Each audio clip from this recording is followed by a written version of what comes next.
June 1945. A grey troop ship rocks against the waves of the Atlantic. Below deck, 147 German women sit in darkness. Nurses, prisoners, enemies of the most powerful nation on earth. For 11 days they have not slept. They have whispered the same questions over and over. Will they beat us? Will they starve us? Will they make us disappear? One nurse, 23-year-old Hannah Kleiner from Berlin, carries a small notebook. Inside she has written 312 names. Every soldier she watched die on the Eastern Front. She wonders if her own name will soon be added to someone else's list. The ship slows. The engines go quiet. A voice crackles over the loudspeaker. "We have arrived!" The women climb to the deck. Through the morning haze, they see it. The skyline of New York City, the richest city in the world, the heart of the enemy. Armed guards line the gangplank. This is it. The punishment begins now. But then something happens. Something that makes no sense. A woman in an American military uniform steps forward. She speaks to them in German, and what she says next will shatter everything they have been told about Americans. What follows is not revenge, not cruelty, not what anyone expected. Within months, these German prisoners will be saving American lives. A blinded Marine will hand one of them his Purple Heart. A soldier with no legs will call his German nurse the reason I can walk again. And one nurse will keep a dying soldier's medal around her neck for 56 years. This is the story history forgot. The story of enemies who became healers, of hatred that became something else entirely. You are going to want to stay until the very end, because what happens in those American hospitals will change the way you think about war, about enemies, and about what it truly means to be human. Hit subscribe right now, drop a like, and let us take you back to 1945, to the moment everything changed. The war in Europe ended on May 8, 1945, but for 147 German women, the nightmare was just beginning. These were not soldiers, they were nurses. Young women, most in their early 20s, who had spent years stitching wounds, holding dying hands, and watching boys bleed out on operating tables. They had served in field hospitals on both the Eastern and Western fronts. They had worked under bombing raids. They had amputated limbs in tents that shook with every explosion. Now, Germany had surrendered. The Third Reich had collapsed, and these 147 women found themselves prisoners of the United States Army. Among them was Hannah Kleiner, a 23-year-old nurse from Berlin. She had joined the German Army Nursing Corps in 1941, just weeks after her nursing school graduation. By 1945, she had treated over 2,000 wounded soldiers. She had watched 312 of them die. She kept count in a small notebook. The numbers helped her feel something when emotions became too heavy to carry. There was also Liesl Hartmann, 24 years old, from Vienna. She had worked on the Eastern Front, where temperatures dropped to -30 degrees and frostbite killed as many men as bullets. She had once performed an emergency amputation by candlelight when the generator failed. The soldier survived. She never forgot his screaming. And there was Anna Weber, 26, from Dresden. She had been on duty the night the Allied bombs turned her city into an inferno. Over 25,000 people died in 2 nights of bombing. Anna had treated burn victims until her own hands blistered from touching charred skin. When American soldiers captured her 3 months later, she did not resist. She was too tired to resist. These women, along with 144 others, were gathered at a processing camp in Bavaria in late May 1945. American military police separated them from other prisoners. A U.S. Army officer told them they would be transported to America. He did not say why. He did not say for how long. He simply said to pack their belongings. Most of them had no belongings left. On June 1st, 1945, the nurses were loaded onto trucks and driven to a port in France. The air smelled of diesel fuel and ocean salt. Seagulls screamed overhead. The women climbed a metal gangplank onto a grey U.S. Navy transport ship. The hull was cold under their fingers. The sound of boots echoed against steel. Below deck, they were assigned bunks in a large compartment. The space was clean but crowded. Each woman received a thin mattress, a wool blanket, and a small pillow. The food was basic: bread, canned vegetables, powdered eggs. But it was more than many of them had eaten in months. In the final weeks of the war, German rations had dropped to 800 calories per day. Some nurses had survived on less. The voyage across the Atlantic took 11 days. For most of the women, it was the longest they had ever been at sea. The ship rocked and pitched in the waves. Many became seasick. The smell of vomit mixed with the salt air below deck. Sleep was difficult. Fear made it worse. At night, the women whispered to each other in the darkness. What will the Americans do to us? Will we be put in labor camps? Will we be punished for what Germany did? They had all heard the propaganda. German radio and newspapers had spent years telling them that Americans were cruel, that American soldiers showed no mercy, that prisoners in American hands were beaten, starved, humiliated. The Nazi regime had painted the enemy as monsters. Now these women were sailing straight into the monster's arms. Hannah Clean later wrote in her diary about those nights at sea. She recorded, "We did not know what waited for us. We only knew what we had been told, and what we had been told was terrifying. I prayed every night, not for freedom, just for survival." Liesl Hartmann remembered the silence. "No one talked during the day," she later recalled. "We sat on our bunks and stared at the walls. But at night, I could hear women crying. Some prayed, some cursed. We were nurses, we had saved lives, but we did not know if our own lives were worth anything now." The ship pushed westward through the grey Atlantic. Days blurred together. The women counted meals to track time. Some tried to remember their training. They were medical professionals. Perhaps that would matter. Perhaps that would save them. On the morning of June 12, 1945, a voice came over the ship's speaker. Land had been sighted. The women rushed to the deck. Through the morning haze, they saw the outline of a city rising from the water. Tall buildings, cranes, a harbour filled with ships. New York City. Hannah Clean stood at the railing and stared. She had seen photographs of this place. She had heard it was the richest city in the world. Now she was arriving, not as a visitor, but as a prisoner. The ship slowed. Tugboats guided it toward the pier. The harbour smelled of fish and smoke and summer air. On the dock below, the women could see vehicles waiting, military trucks, buses, and something else, Red Cross ambulances lined up in a neat row. No chains, no armed guards pointing rifles at the gangplank, just ambulances and buses. The women exchanged confused glances. This was not what they expected. This was not what they had been told. What happened next would shatter every belief they had carried across the ocean. The gangplank lowered with a heavy metallic clang. The sound echoed across the water like a gunshot. 147 German nurses stood frozen on the deck, staring down at American soil. Armed soldiers lined both sides of the walkway. Their uniforms were crisp, their boots were polished, their faces showed no emotion. The German women began walking down, single file, their footsteps unsteady on the metal ramp. The June sun was warm on their skin. The air smelled of salt, gasoline, and something else. Something cooking nearby that made their empty stomachs ache. At the bottom of the gangplank, a woman in an American military uniform stepped forward. She was tall, with greying hair pinned beneath her cap. Her posture was straight, her expression firm, but not cruel. This was Colonel Margaret Harper, a senior officer in the U.S. Army Nurse Corps. She had been assigned to oversee the German prisoners. Colonel Harper raised her hand. The German nurses stopped walking. Silence fell over the dock. Then she spoke, in German. "You are prisoners of war," she said. Her accent was imperfect but clear. "But you are also nurses. You will be sent to military hospitals across the United States.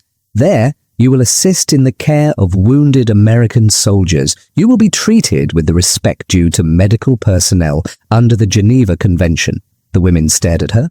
Some did not believe what they heard. Respect? From the enemy? This had to be a trick, a lie to make them cooperate before the real punishment began. But there was no punishment. Instead, the women were guided toward a row of waiting vehicles, not prison trucks, not armoured transports, Red Cross ambulances and civilian buses with cushioned seats. The doors opened. American personnel helped them climb aboard. No one shouted, no one shoved, no one pointed a weapon. The buses drove north into New Jersey. The ride took less than an hour. Through the windows, the German nurses watched the American landscape roll past. Green trees, paved roads, neat houses with gardens and parked automobiles. Everything looked untouched by war. No bombed buildings, no rubble, no refugees walking with bundles on their backs. Hannah Kleiner pressed her forehead against the cool glass. She thought of Berlin, where entire neighborhoods had been reduced to dust. She thought of Dresden, where Anna Weber had watched 25,000 people burn, And here was America, whole and clean and impossibly peaceful. The buses stopped at a military processing center. The building was large and white, surrounded by trimmed lawns. Inside, the German nurses were divided into groups and led to examination rooms. American nurses, women in pressed uniforms, conducted thorough medical checks. They took temperatures. They checked blood pressure. They examined eyes, ears, teeth, and skin. The process was professional, clinical. There was no roughness, no humiliation. After the examinations, the women were taken to a supply room. There, neatly folded on tables, were new uniforms. American nurse uniforms, white dresses with matching caps, stockings, leather shoes in multiple sizes. Each German nurse was measured and given clothing that fit. Liesl Hartmann held up her new dress. The fabric was soft. The stitching was perfect. She had not worn anything this clean in over a year. On the Eastern Front, she had patched her uniform with scraps from dead soldiers' coats. Now she was holding clothing that looked like it came from a department store. Next came the showers, hot water, real soap, towels that were thick and white. Anna Weber stood under the stream and let the heat soak into her muscles. She could not remember the last time she had bathed with warm water. In the final months of the war, German hospitals had no fuel for heating. Nurses washed with cold water from buckets. Sometimes they did not wash at all. After the showers, the women were led to a dining hall. Long tables were set with plates, forks, and napkins. American kitchen staff brought out trays of food: roast chicken, mashed potatoes with butter, fresh green vegetables, bread rolls still warm from the oven, and for dessert, apple pie with coffee and real cream. Hannah Kleen sat down.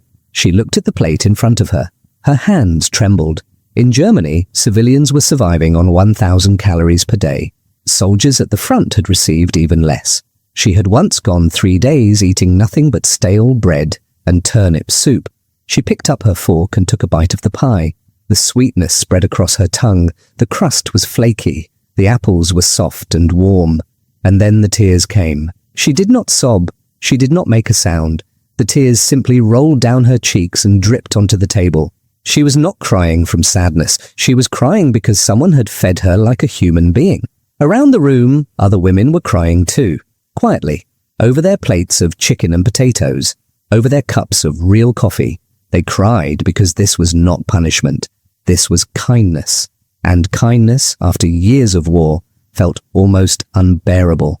That night, the nurses slept in clean barracks with real beds, sheets, pillows, blankets that did not smell of blood or smoke. Hannah whispered to her bunkmate in the darkness.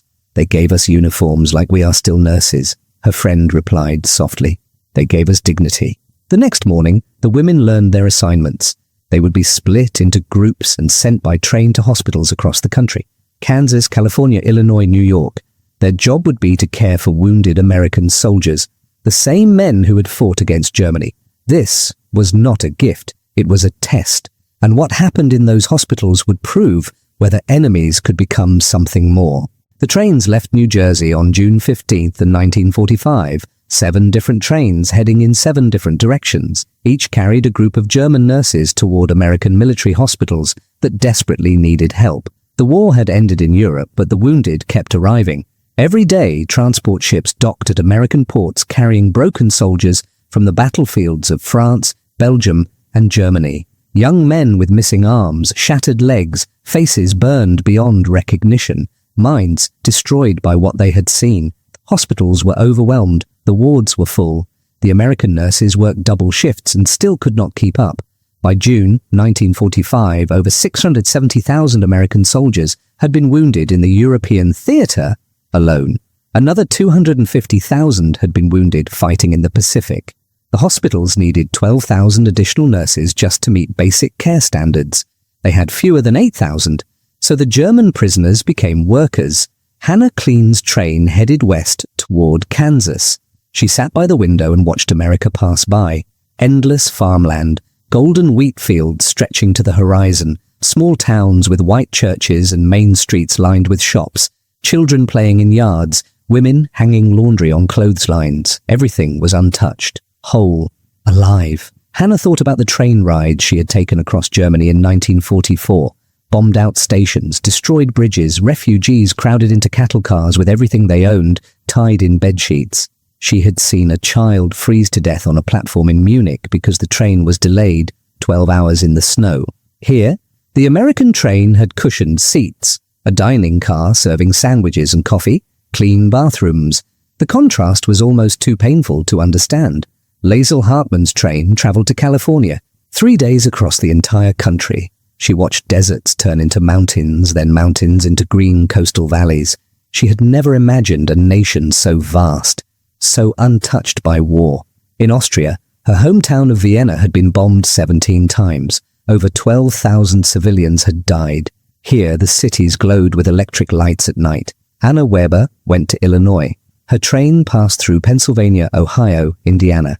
Everywhere she looked, she saw factories running at full speed, smokestacks pouring out clouds of steam, rail yards filled with freight cars. America had not just survived the war, it had grown stronger because of it. She later wrote, "I realized then that we never had a chance. Germany was fighting a nation that could build faster than we could destroy." On June 18th, the trains began arriving at their destinations. The German nurses stepped off onto platforms where military personnel waited with trucks and instructions. The women were tired, nervous. They still wore their American nurse uniforms. They still did not fully believe they would be treated as medical staff. At a military hospital outside Topeka, Kansas, Hannah Kleen and 14 other German nurses were led through the front entrance. The building was massive, 3 stories tall, over 400 beds. The hallways smelled of disinfectant and bandages. Somewhere deeper inside, someone was screaming. The head nurse, Captain Dorothy Wells, met them in the lobby. She was a stern woman in her 40s, with sharp eyes and no patience for nonsense. She looked the German women up and down. "You will work 6-day weeks," she said, 8-hour shifts. "You will follow orders from American medical staff. You will treat every patient with professionalism. You are prisoners, but you are also nurses. Act like it." Then she handed each woman a name badge and a ward assignment. Hannah was assigned to Ward C amputees. Her hands shook as she pinned the badge to her uniform. She followed an American nurse down a long corridor. The floor was polished tile. The walls were painted pale green. Through open doors, she could see rows of hospital beds. Men lying motionless. Men with stumps where legs used to be. Men with bandages covering half their faces. The American nurse stopped at a doorway. "This is your ward. 42 patients. Most lost limbs at the Battle of the Bulge or during the Rhine crossing. Some have infections. Some have phantom pain. All of them have been through hell." She paused and looked directly at Hannah. "They know you're German. Some will refuse your care. Some will say ugly things. Do your job anyway." Then she walked away. Hannah stood alone in the doorway. Inside the ward, dozens of eyes turned toward her. American eyes, soldiers who had fought against her country, men who had watched their friends die at the hands of German bullets and bombs. One man, a sergeant with both legs amputated below the knee, stared at her uniform, then at her face. Then he spat on the floor. "They're making us get cared for by Nazis now," he said loudly. "What's next? Hitler himself comes to fluff my pillow." A few men laughed. Most stayed silent. The tension in the room was thick enough to choke on. Hannah took a breath. She walked into the first bed. A young private, maybe 19 years old, with his right arm missing at the shoulder. His chart hung on a hook at the foot of the bed. She picked it up and read it. Infection risk. Dressing change needed twice daily. Morphine every 4 hours for pain. She looked at him. He looked away. She set the chart down. "I am here to change your bandages," she said in halting English. The private said nothing. Hannah gathered her supplies, clean gauze, antiseptic, scissors, tape. Her hands moved automatically. She had done this 1,000 times before, on German soldiers, on Russian prisoners, on dying boys who called for their mothers in languages she did not speak. She began to unwrap the bandages on the private's shoulder. He flinched, but did not pull away. The wound beneath was red and raw. She cleaned it gently, applied fresh antiseptic, wrapped it in new gauze with precise, careful folds. When she finished, the private finally looked at her. His eyes were hard, suspicious, but he nodded once. It was not trust. But it was not hatred either. It was a beginning. The first week was the hardest. In Kansas, Hannah Kleen worked her 8-hour shifts in silence. She changed bandages, she adjusted morphine drips, she cleaned wounds that smelled of infection and rotting tissue. She did not speak unless spoken to. She moved quietly between beds like a shadow. Most patients ignored her. A few muttered insults under their breath. One man refused to let her touch him at all. He demanded an American nurse every time she approached. Captain Wells allowed it. She simply reassigned Hannah to other patients who did not object. But on the 5th day, something changed. The young private with the missing arm, the one whose bandages Hannah had changed that first day, was running a fever. His wound had become infected. The skin around the stitches was hot and swollen. He needed constant monitoring. Hannah checked his temperature every 2 hours. She applied cold compresses to his forehead. She cleaned his wound 3 times that day, each time more carefully than the last. She did not speak. She simply worked.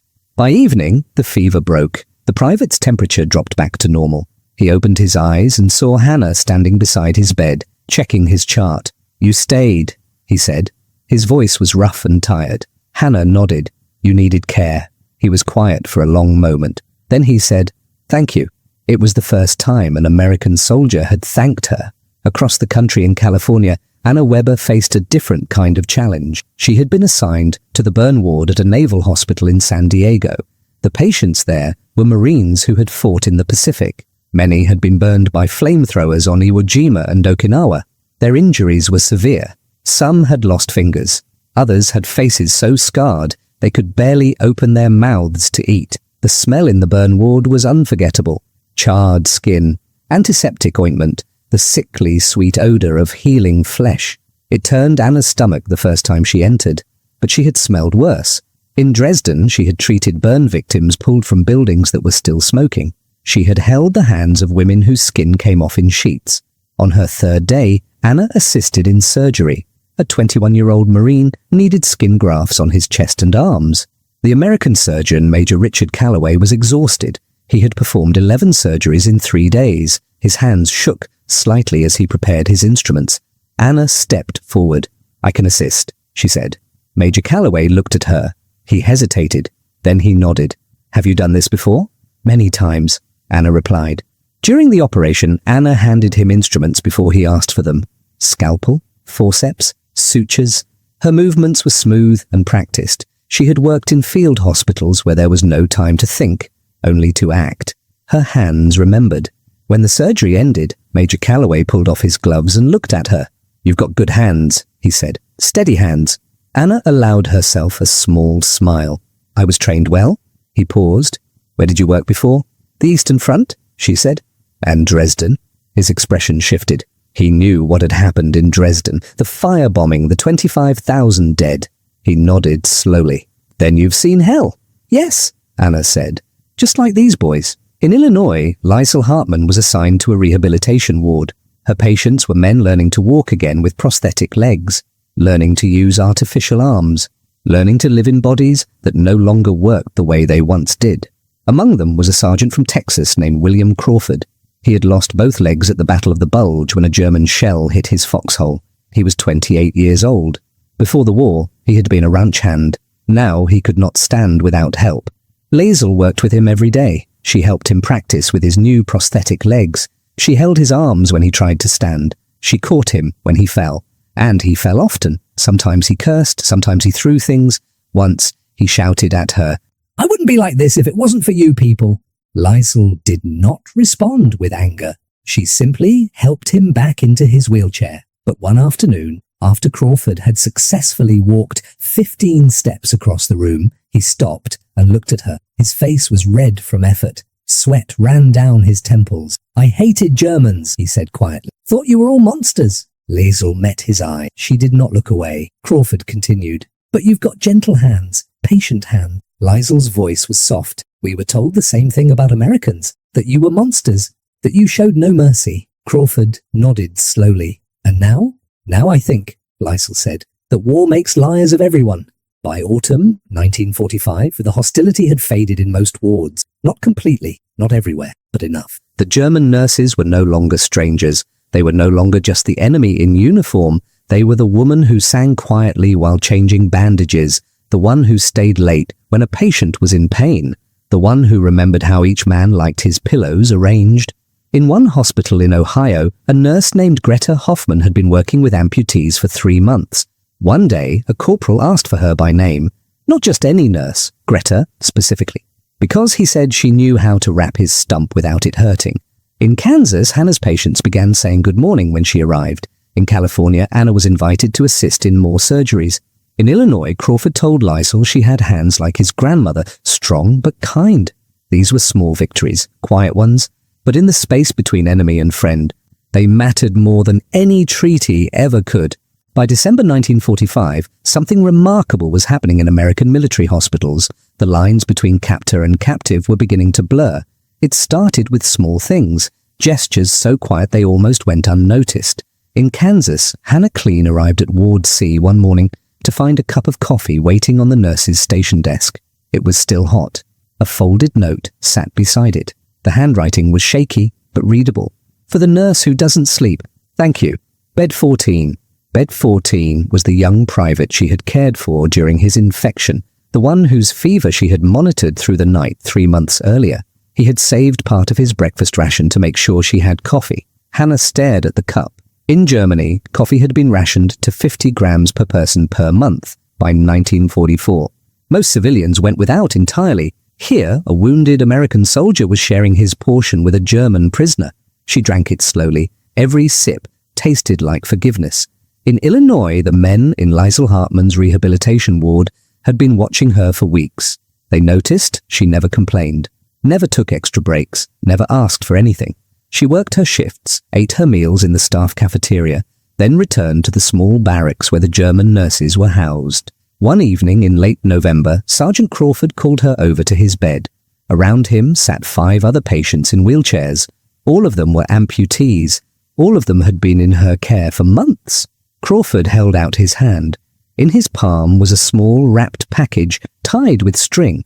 "We pulled our cigarette rations," he said. "Took us 3 weeks. Got you something for Christmas." Liesel unwrapped the package carefully. Inside was a chocolate bar, a real Hershey's bar. In 1945, cigarettes were currency in military hospitals. Soldiers traded them for favors, for extra dessert, for magazines and writing paper. A full carton could buy almost anything.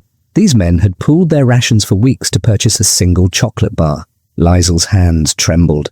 "I cannot accept this," she whispered. "Yes, you can," Crawford said firmly. "You've earned it." Another soldier spoke up. "You stayed with me when I had nightmares. When I woke up screaming, you didn't have to do that." A third added, "You treat us like we matter, like we're still men, not just broken parts." Liesel looked at each of them. Then she broke the chocolate bar into pieces and handed one to every man in the circle. "Then we share it," she said, "like a family." They sat together that evening, enemy and ally, eating chocolate in a rehabilitation ward in Illinois while snow fell outside the windows. But perhaps the most powerful gesture came from California. In the Naval Hospital in San Diego, Anna Weber had been caring for a 22-year-old Marine named Thomas Garrett. He had been blinded by shrapnel on Okinawa, both eyes destroyed. His world was now permanent darkness. For 4 months, Anna had guided him through the ward. She described everything he could no longer see, the color of the sky outside his window, the shape of clouds, the way sunlight moved across the floor. She read him letters from his family in Vermont. She helped him learn to eat, to dress, to navigate his bed and chair without sight. Thomas had been angry at first, angry at the war, angry at the Japanese, angry at God, but he was never angry at Anna. She was the one constant voice in his darkness, and typhus was spreading unchecked. But the American military faced a choice: send the nurses back to that devastation or allow them to remain where they were needed. Colonel Margaret Harper, who had first greeted the women at New York Harbor, submitted a report to the War Department in January 1946. She wrote, "These German medical personnel have served with distinction and professionalism. They have provided essential care to thousands of American soldiers. Many patients have specifically requested their continued service. I recommend they be allowed to remain in the United States as medical workers until such time as Germany can adequately receive them." The recommendation was approved. The 147 nurses would stay, but something deeper was happening beyond bureaucratic decisions. The women themselves were changing. The hatred and propaganda they had carried across the ocean were dissolving in the daily work of healing. Hannah Clean later wrote in a letter to her sister in Berlin, "I came here believing Americans were cruel. I was wrong. I have seen more kindness in this enemy nation than I ever saw in my own. The soldiers I care for have every reason to hate me. Instead, they call me by name. They ask about my life. They treat me like a person, not a monster. I do not know what this means for Germany, but I know what it means for me. It means everything I was taught was a lie. Liesl Hartmann described her transformation differently. In a 1947 interview, she said, "On the Eastern Front, I stopped seeing patients as people. They were just bodies, wounds to close, pain to stop. I had to turn off my heart to survive. But here, working with these American boys, my heart turned back on. They made me feel again. They reminded me why I became a nurse in the first place. Not to serve a country, to serve people." Anna Weber kept Thomas Garrett's Purple Heart Medal in a small pouch she wore around her neck. She never took it off. In later years, she said it was the most important thing she owned. "That medal taught me," she explained, "that enemies are only enemies until someone chooses to stop fighting. Thomas could not see my face. He could only hear my voice and feel my hands. And that was enough for him to trust me. We spend so much time hating people we have never met. But when you meet them, when you truly see them, the hate disappears." The American soldiers were transformed too. Sergeant William Crawford, the Texas ranch hand who had lost both legs, was discharged from the hospital in March 1946. Before he left, he wrote a letter to the hospital commander. It read, "I want it on record that my nurse, Liesl Hartmann, is the reason I can walk again, not just because she taught me to use prosthetics, because she made me believe I was still worth something. She was my enemy. Now she is my friend. If we can do that, maybe the whole world can." In California, Major Richard Calloway, the surgeon who had worked with Anna Weber, submitted a formal commendation. He recommended Anna be recognized for her medical skill and dedication. The commendation was approved. Anna Weber became the first German prisoner of war to receive an official commendation from the United States Army Medical Corps. By mid-1946, over 12, calm, patient, present. One afternoon in December, Thomas asked her to sit beside his bed. "Anna," he said, "I need you to do something for me." "Of course," she replied. He reached under his pillow and pulled out a small wooden box. Inside was his Purple Heart Medal, the decoration given to soldiers wounded in combat. He had received it 3 months earlier but had never opened the box. "I can't see it," Thomas said quietly. "I'll never be able to see it." "But you can." He held the box toward her. "I want you to have it. Carry it for me." "So someone who understands what it cost can keep it safe." Anna's breath caught. "Thomas, I cannot take this. This is yours. You earned this." "I earned it by getting hurt," Thomas said. "You earned it by putting people back together. You've seen the same hell I have, maybe worse. You deserve to carry something that says you survived." Anna took the box with shaking hand. Inside, the purple ribbon and bronze medal gleamed in the winter light. She had cared for hundreds of German soldiers. She had watched them die. She had never received a medal, never received thanks from her own government. Only orders, only demands. Now an enemy soldier, a man blinded by her nation's allies, was giving her his most precious possession. She closed the box and placed her hand over Thomas's. "I will keep it safe," she whispered. "I promise." Across the country, similar moments unfolded. Patients writing letters home that mentioned the German girl with kind eyes. Soldiers defending their German nurses when new patients made cruel remarks. A corporal in Ohio who learned basic German phrases just to make his nurse smile. By Christmas 1945, over 89% of American patients in hospitals with German nursing staff reported positive interactions. Medical officers noted a marked improvement in patient morale and recovery rates in wards where the German nurses worked. This was not propaganda. This was not a military strategy. This was simply what happens when people choose to see each other as human beings instead of enemies. War had made them strangers, but pain, care, and small acts of kindness were making them something more. The war officially ended on September 2nd, 1945, when Japan surrendered.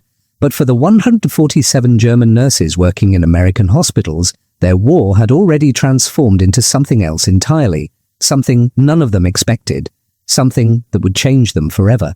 By early 1946, the question arose, what should be done with these women? They were still prisoners of war. Technically, they could be sent back to Germany, but Germany in 1946 was a ruined nation. The country had been divided into occupation zones controlled by America, Britain, France, and the Soviet Union. Over 7 million Germans were homeless. Food supplies had collapsed. In some cities, the average civilian consumed only 900 calories per day, half the amount needed for survival. Tuberculosis, 12,000 American soldiers had been treated in wards where German nurses worked. Post-discharge surveys found that 91% of those patients reported positive or neutral feelings toward their German caregivers. Some maintained correspondence with the nurses for years afterward. This was not reconciliation on a grand political scale, it was reconciliation at the human level, one bandage at a time, one shared chocolate bar, one whispered thank you in a dark ward. In 1947, the German nurses were given a choice. They could return to Germany, or they could apply to remain in the United States as immigrants. 73 chose to go home, 74 chose to stay. Hannah Klein stayed. She became a registered nurse in Kansas and worked at the same military hospital until 1968. She married an American veteran in 1950. She never returned to Germany. Liesel Hartmann returned to Austria in 1948. She spent the rest of her life working in a rehabilitation hospital in Vienna. She stayed in contact with Sergeant Crawford until his death in 1989. Anna Weber stayed in California. She kept Thomas Garrett's Purple Heart until her death in 2001. In her will, she returned the medal to his family with a letter that read, "This belonged to the bravest man I ever knew. He taught me that blindness is not in the eyes but in the heart. I carried it for 56 years. Now I return it with gratitude." The story of these 147 women is not widely known. It does not appear in most history books, but it should, because it reveals a truth more powerful than any battle, that compassion, not conquest, wins the longest wars. They had crossed the Atlantic as enemies. They had arrived expecting cruelty and found kindness. And they had worked among the wounded and discovered that pain has no nationality. In the end, America's greatest weapon was not its bombs or its bullets. It was its ability to see the humanity in those it defeated. The 147 German nurses who arrived in America in June 1945 carried with them the weight of propaganda, trauma, and fear. They expected punishment. They received respect. They expected hatred. They received care. And in return, they gave everything they had learned in the worst years of the war, skill, compassion, endurance, to the very soldiers who had defeated their nation. This was not a political gesture. It was a quiet revolution, proof that even in the aftermath of the most destructive war in history, individual human beings could choose a different path. They could choose to heal instead of harm, to forgive instead of judge, to see each other not as Germans or Americans, but simply as people trying to survive the same suffering. In that choice lies the only victory that truly matters.